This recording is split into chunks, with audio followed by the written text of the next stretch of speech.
Hello and welcome to the Vlogging Pod. Tonight we are joined by Natasha Hughes Smith. Welcome to the room, Natasha. How are you this evening? I am great and thank you for having me. Oh, you're welcome. I believe it'll be a lot of fun. Let me Looking start forward. my timer. We do a 20-minute podcast. It goes pretty quick. It kind of makes you wanting for more, and that's the way I like it. So, a podcaster. You're a podcaster as well. Tell me a little bit about that. Well, I'm primarily an author, but my podcast, I like to talk about obviously my own books. I like to interview other authors. Sometimes I might talk about movies. So it's just little short conversations, and I give updates to my readers on what may be coming up for me as far as releases or community outings. Nice. So when about did you start your podcast? I started it in 2021, in the fall of 2021. At that point, I was publishing my second novel, and I thought it would be another avenue to try to, get more readers, to get more people interested in what I was doing. Right. I understand that. Um, it's a very nice way to be able to interact with a lot of other authors. I see that as well. I mean, we happen to do that here. Um, so with your story based on a dream you had 15 years ago, tell me when you started to truly think of yourself as a writer. Probably after I actually published that first novel. I've always enjoyed storytelling, be it, in the oral tradition as well as writing. Mhm. And at the time in 2008, when I initially began Reflections, I was at a crossroads trying to find some connection, some sense of purpose or success. I was laid off, and so I always have very vivid dreams, and the very basic premise of Reflections is based on a dream I had one night. Right. Well, that's interesting. So, as a thriller romance author, take us on how about modeling your characters comes about.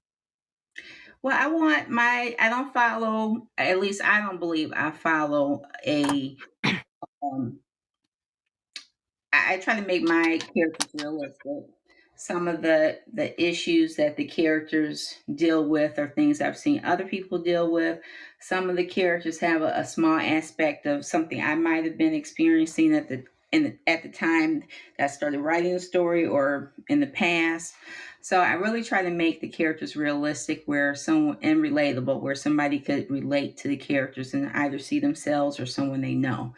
But of course, my characters, because it is suspenseful, romance thrillers, they are making some dramatic, making some dramatic choices that the average person probably wouldn't make. But Right. their feelings and the things that they're reacting to are things that a lot of us experience. Yeah. So, first question that comes to my mind. Does any of your friends or your connections say, "Hey, that's me in that book"?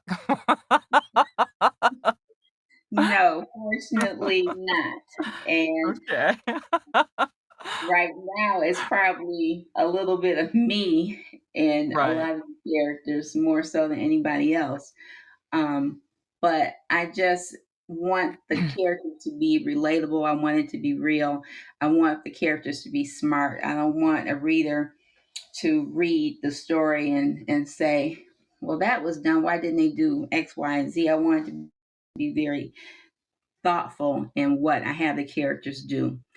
Um, Mhm. Right, I can understand that. I find sometimes when I'm writing, like if I write any bit of action, I'll find myself moving with it and try to figure out, okay, how would I actually do this? You find yourself doing that as well? Yeah, I think it's good to think of, what you would do in a situation. Otherwise, you're just writing, everything is just writing to get the end result that you want to get to. You need to think of, okay, well, what if they counteract this way, and think of something smart that the character would have to do to counteract that action. And I think that's when you have more realistic scenes or dialogue, not just trying to move the story to a certain along a certain plot or to a certain ending. Right. If that So makes let sense. Oh yeah, it makes sense. I fully understand what you're talking about. So now correct me if I'm getting this pronunciation wrong. Is it Bian Ba Bianchi or Bianchi? Is it Bianchi? I had to look it up. It's a rarely used Italian name because I didn't want to use a typical Italian name. It's Bianchi. Bianchi, okay. Alright. So, let me put that a little bit out there on top so I don't misdo it again. So, Bianchi, the Reflection series. Let's talk, the most difficult what is the most difficult thing you found about writing this series? Um, well, I thought I had a good book, a good story with reflections, and I just wanted the second one, which is Wealth of Lies, to be just as good or better. Mhm. And I find that the pressure can be the toughest thing to get through. Oh, So when yeah. I Oh, wrote yeah. Wealth of Lies, I thought, oh wow, when the a voice actor was doing the scenes and I was listening to the playback, I thought, wow, did I write that? So so when I said on Bianchi, I felt it was even more pressure, and I had to try to calm myself and just focus on the story and not, like that sophomore issue where you're trying to beat the previous work. Yeah, I just wanted all the stories to be as good or better than the previous one. right. And I have to remind myself that currently, as I'm working on the fourth and final piece of the series, it's just to focus on telling a good story and Right. not think about what, the readers they want follow up on this character, that character, and I can't be tied to that. I have to focus on the story that I want to tell Mhm. and just get that story out there. Right. Uh, I I do audibles as well. I have a little bit of a studio here, so I do my own recordings. And I oh, know what you're s oh, well, thank you. Um, I know what you're saying about listening to listening to the book after. You're lucky to have an actor do it, so when I'm reading, I submerge myself in trying to get the emotions and everything like that. But then I go back and I re-listen to what I've did. Holy crap, I wrote that? right. So I fully understand what you're saying. I'm like, "I'm a mad genius." Exactly. So So I'm not so I alone. I'm not Right, alone. I We have fully two geniuses Yeah, here. you're not alone. And I guess that's proud, and I think the best way you can write a book is write something that you yourself want to read, and I think that's the best way to do it because then you enjoy it so much better. Yes, Um, and uh, that way it I doesn't become work. It No, should be fun. Right, I always try to save the endings as I'm writing them. So for me, it's like, "Oh, yeah, well, now what happens?" So Mhm. it's like a new book every time. Right. So as we talk about, I'm gonna try it again, Bianchi. Am I saying Hmm. it right? Okay, cool. Yes. As we talk about Bianchi, the Reflection series, tell us about the premise of the series for those who aren't familiar with your work. Well, the first one is reflections, and it basically just looks at what are you willing to sacrifice to get what you want. And that theme kind of flows into the next one, which is Wealth of Lies. Bianchi is represents the mob family that's mentioned throughout the series, and I fell in love with the character when I wrote about him in Wealth of Lies, and so I thought, well, let's give him his own story. 15 years later, a mature man, 40, taking over the family business, and he had gotten tired of the playboy ways. He's the only one in his little crew who's not married and settled down. And so he's starting to really think about what he wants out of life, the legacy he wants to leave behind. And he's at a crossroads trying to maintain the power of the mob that has been established as Detroit, his world changes. And so basically, that's where he is, and he meets a young woman, Victoria, who, for her reasons of her own, she's just decided that she's just settle into a simple life of being the daughter of a meat market owner, and that's going to be her world, her life, and until she meets Ricky Bianchi and discovers there's so much more to life than just slicing meat. Mm. So so it's just all of the series is based on love. Um, I feel like love is so important. We all need touch. We all need love, and then everything else is happens as a result of those love affairs. So the romance, I say, is the catalyst. It gets everything going. All the action, the drama, it's all based on these people trying to maintain this love that they found, or this love that they want to have. Mhm. That's an interesting premise. Everything is based on love, and as of that love, everything else results from that. Can you give me an example? From the story, Yes. without giving away too much, and Wealth of Lies, Josephine falls in love with the patriarch Bernard Barrington, which is the family that flows and is mentioned throughout the series. And she's a young woman trying to get from under the thumb of her mother. And when she falls in love with Bernard and realizes the world that he has at his disposal that he can give to her, she's willing to give it up. Her past, everything that she has held dear, she's willing to sacrifice it. And Mm. so, as that story unfolds, you realize just how great the sacrifice is, um, and you realize that his family has also made some sacrifices.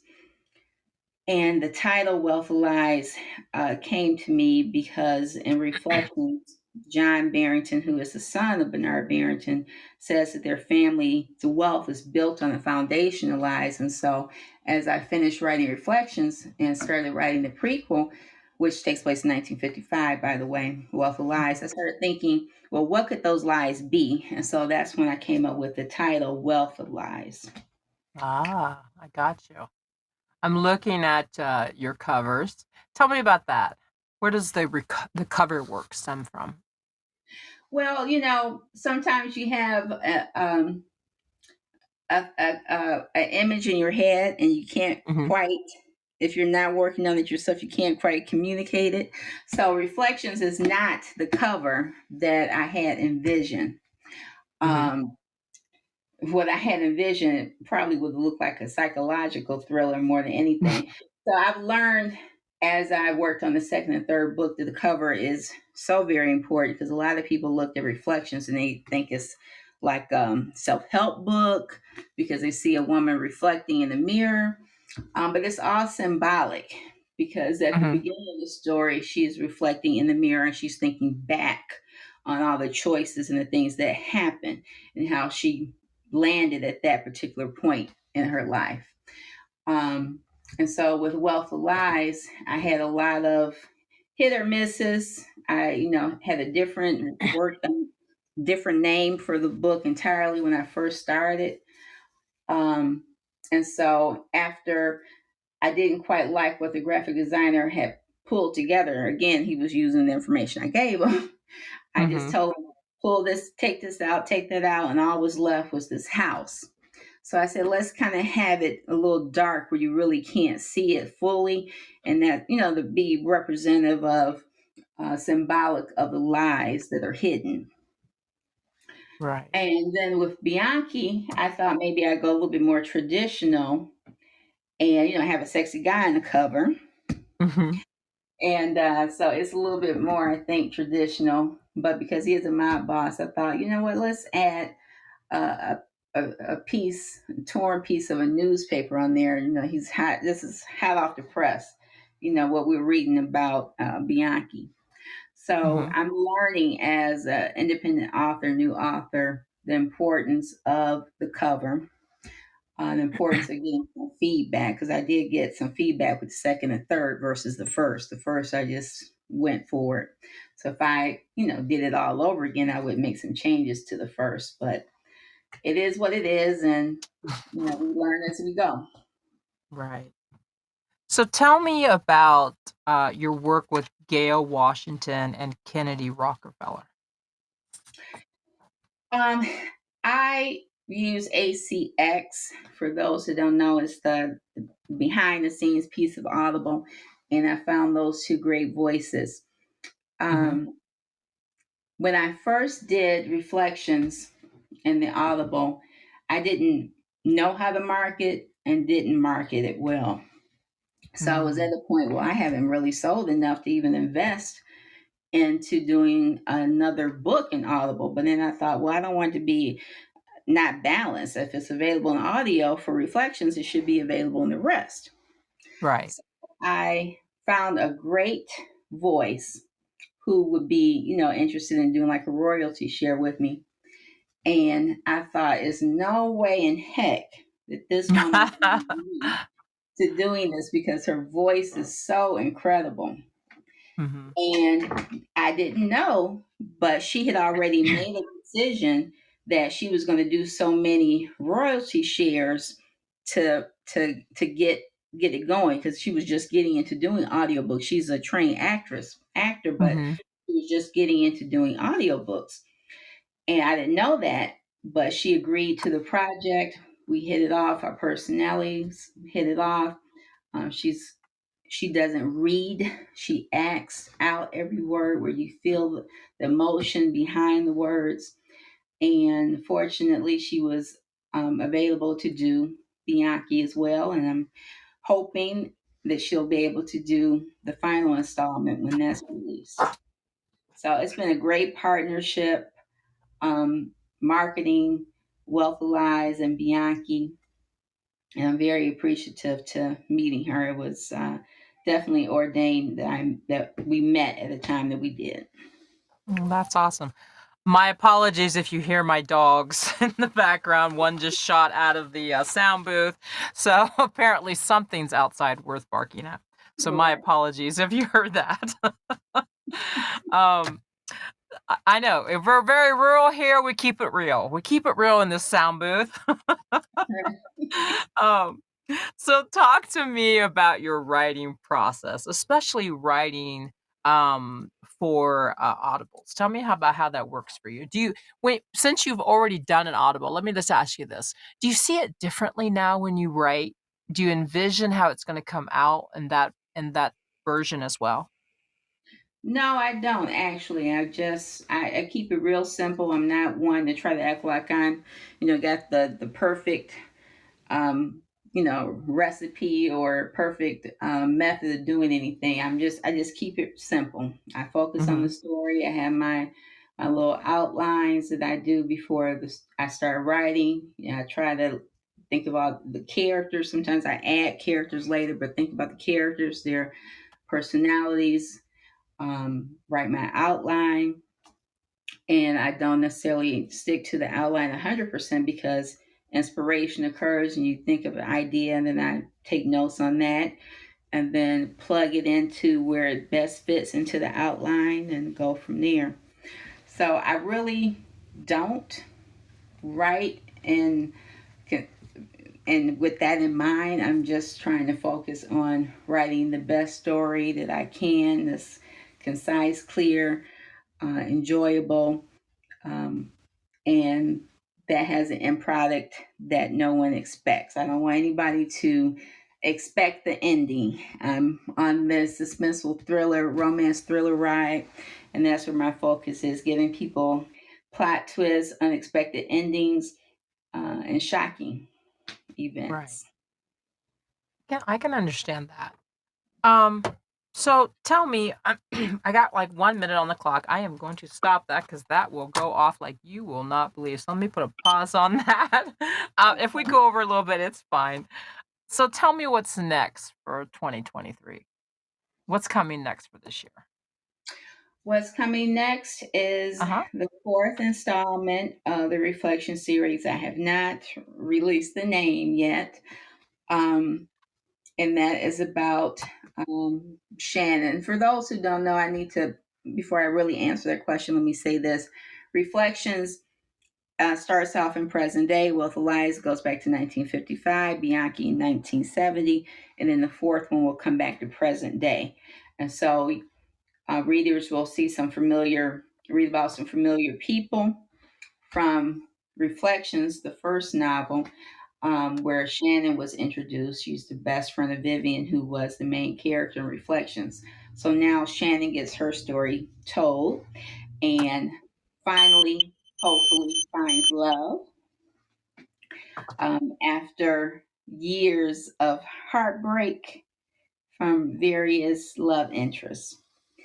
So that's Mm, my focus, is to get that completed, published, and just be more in the community and do some meet and greets and get moving on to the next novel, which will be a standalone. nice. I want to thank you so much, Natasha, for speaking with us tonight. It's been very entertaining listening to you. So thank you so much for coming on. Thank you for having me. I appreciate it.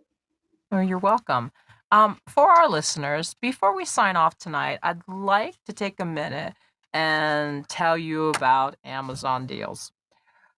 Today's deal is a Shark AI Ultra 2-in-1 robot vacuum and mop, sonic mopping, matrix clean, home mapping, HEPA, bagless, self-based CleanEdge technology for pet hair, Wi-Fi, works with Alexa, black gold, and it's available with suction and sonic mopping. It's no spot spits, empty itself. It tackles on your stain. And guess what, guys? As you heard all my dogs, it is great for pet owners. Currently, it is 43% off. It used to be $699 and it's $399. I'll make sure the links are in all the bios for the podcast tonight. Thank you so much for tuning in, guys, and listening to us. You make my night, you make my week, you make my freaking month every time I listen, and you guys are here with me. So thank you so much. Until next time, bye bye for now.